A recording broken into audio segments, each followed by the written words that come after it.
নমস্কাৰ, মই হৰহিতাই পুনৰ এটি নতুন ৰেচিপি ভিডিঅ'লৈ সকলোকে স্বাগতম জনাইছোঁ। আজি মই বনাবলৈ লৈছোঁ কণীৰ চিংৰা। আগতে কোনোদিনে বনাই পোৱা নাই, আজি প্ৰথমবাৰৰ কাৰণে বনাম বুলি ভাবিছোঁ। যিহেতু কণীৰে সকলো বস্তু কেক বা কিবাকিবি বনাই থকা গৈছে, গতিকে আজি ভাবিলোঁ কণীৰ চিংৰা বনোৱা যাওক। একেবাৰে মই নিজা পদ্ধতিত বনাইছোঁ। যদি কিবা বেয়া হৈছে আৰু আপোনালোকে জানিব। এনেদৰে কণীটো কাটি ওপৰত টুকুৰা আলু আৰু তলত কণী এনেদৰে লৈ লৈছোঁ। আৰু এইফালে ৰুটিখিনি বেলি লৈছোঁ।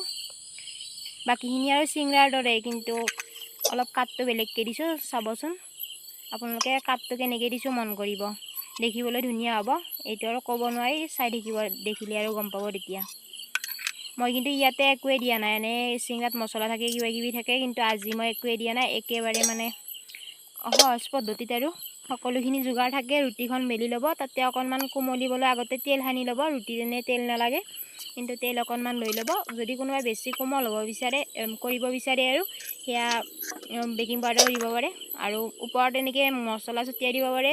যদি কোনোবাই দিব বিচাৰে, মই এটাত দি লৈছোঁ। মছলা নিদিলেও কথা নাই, মই দিয়া নাই আৰু, কিন্তু দেখাই দিছোঁ। আৰু কোনোবাই যদি খুব বেছি ভালকৈ আৰু খাব বিচাৰে, মানে মছলা দিব পাৰে কোনোবাই। মই দিয়া নাই, এয়া দেখুৱাই দিছোঁ দিব পাৰিব বুলি। যি মছলা খায় সেয়াই দিব পাৰিব, তেতিয়া আৰু কণীটোৰ গোন্ধ নাথাকে আৰু। এয়া চাওকচোন কি ধুনীয়া ডিজাইন এটা হৈ গ'ল। ময়ো প্ৰথমবাৰৰ কাৰণে কৰিছোঁ। ভাবিছিলোঁ এনেইতো কণী সকলোৱে খাই আছে, গতিকে আজি এটা নতুন ডিজাইনত কৰা যাওক, সেই বুলি ভাবি আৰু এনেদৰে বনাই দিলোঁ। এয়া চাওক, মই কম তেলত ভাজিছোঁ। কোনোবাই বহুত বেছি তেলতো ভাজিব পাৰে, বা ইয়াতকৈ কম তেলতো ভাজিব পাৰে, কাৰণ এইটো খাবলৈ হয়।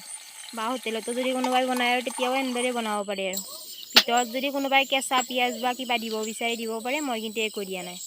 এয়া মোৰ হৈ গ'ল আজি চিঙৰা। যদি ভিডিঅ'টো ভাল পালে মৰম দিব বুলি আশা ৰাখিলোঁ। শুভৰাত্ৰি।